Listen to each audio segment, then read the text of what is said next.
and he had surgery. They're both pretty beat up. They're both not like fatal, like they're not going to die, but they're both pretty beat up in serious ways. And so Michael had a surgery a couple of days ago on his neck, broke his neck in 2 places, and many other injuries as well. And so I got to stand there with that mother, and I've raised a son, and whew, man, kids can be tough.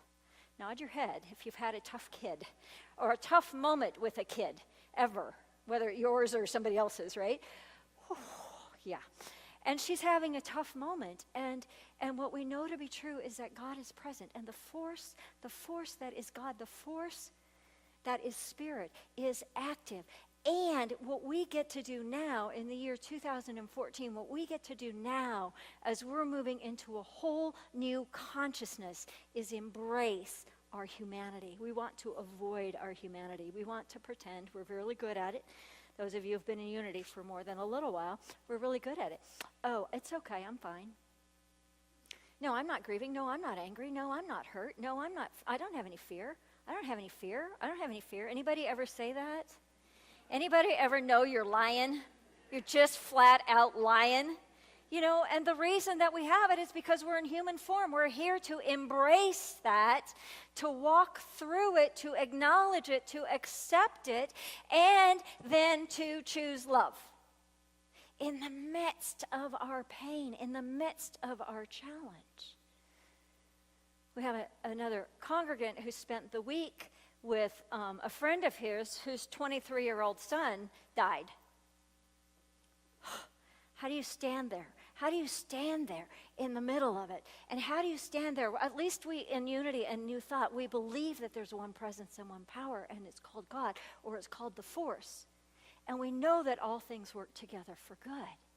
But in the midst of our beloved standing in that, he's hearing things like, well, this young boy has gone to Satan. It's like, it's like, without judging anybody else's belief, can we find the truth of our own? Can we find that place where we can feel our humanity, where we can stand in all of what life is happening, all of what's going on, all of the circumstances, and still know that there's one presence and one power. We call that God, Spirit, Source, Creation. Can we choose love? On the way in this morning, Rob and I were in a car accident. Obviously, we're fine because we're here, right? Although I'm like, oh man, alive. You see it coming. Life happens. We're driving down Midway. There's not another car in sight. Go through the green light. And who shows up but this car turning left right into me?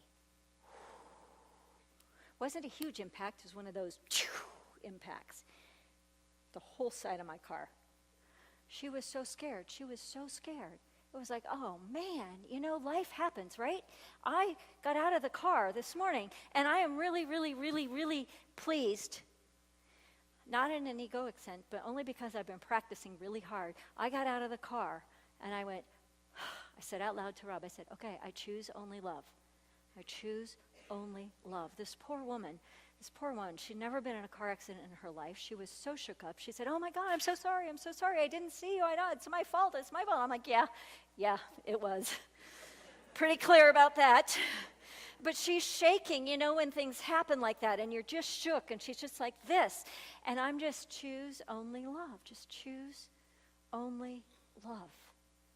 And that's what we're called to do. Not from a place of ignorance, like the Garden of Eden, but from a place of standing in our humanity, standing in the midst of when life happens, standing in the midst, in the deep, dark gallows of fear, anger, resentment, or grief, or shame, or blame, or whatever our humanity is carrying for us. Standing in the midst of that, feeling what's going on, because that's the piece that we in unity haven't quite caught on to all the way, is the feeling nature is where it's at. The more that we can feel the things that are moving through our body. I'm sitting there as Rob's meditating and Natalie's singing. I'm like, okay, I'm really just feeling this pain in my back. I'm just feeling. I'm not resisting this pain. I'm not resisting. Oh, yeah, I'm totally resisting. Oh, look at that. I'm totally resisting the pain. Okay, so how can I resist? How can I not resist my resistance? See how it goes? You know, but as soon as you start to tell the truth about what's moving, then it can move. Then it can begin to move. And as it moves, then you can feel more. That's the good news and the bad news, right? You get to feel more.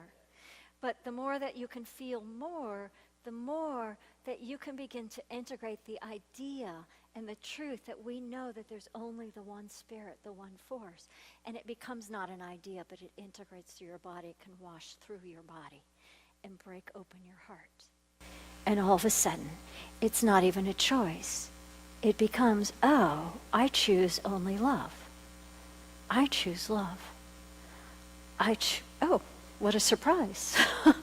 I choose love. Even when I'm mad, right? Even in my anger, I'm feeling my anger, I'm letting it burn, right? Let it burn through you and still choose love. That's called spiritual practice. That's where the practice comes in. That's where the awakening happens. The awakening happens in the midst of life happening. One of the gals that I follow on Facebook had this as a post. Her name's Mary Solil. In order for us to evolve, we are listening and connecting to our soul's desires and gaining new ground, new possibilities, and new paths on which to venture forth. The old ways aren't working anymore. Anybody?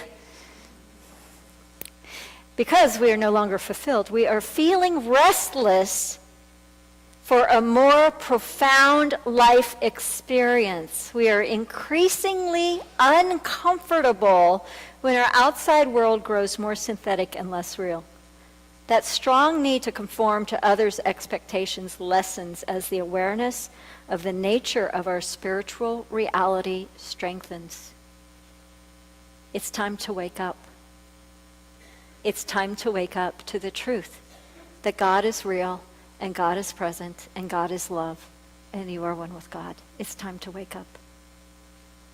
It's time to wake up. That is what will change the world. It's time to wake up. Take a deep breath. Take a deep breath. You know, in Unity, at Unity World Headquarters, the statement that they start every single working day with is, I dedicate and consecrate my life to the will and the work of Jesus Christ. I dedicate and consecrate my life to the will and the work of awakening to the truth that God is present and God is love. I dedicate and consecrate my life. I dedicate and consecrate my life, me, Aliza Bloom Robinson. I dedicate and consecrate my life to the will and the work of Jesus Christ. My work on this planet is to awaken into the full union with God. My work on this planet is to assist and to facilitate the awakening of anybody I'm in front of. Are you willing to awaken? It's time. It's time to wake up.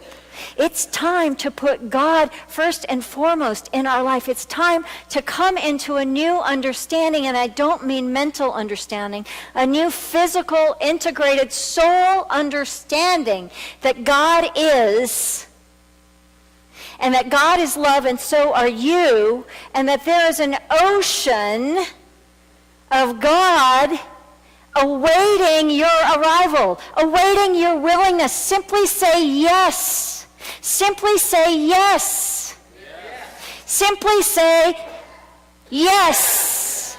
And it will begin to open for you. It will begin to open your mind. It will begin to open your heart. There is so much spirit that is wanting to be poured down onto you individually, onto us as humanity, onto Unity of Dallas, and it is up to us to do that awakening so that we can simply receive. And as we receive, we are called to a deeper love. And as we are called to a deeper love, we're called to wake up more.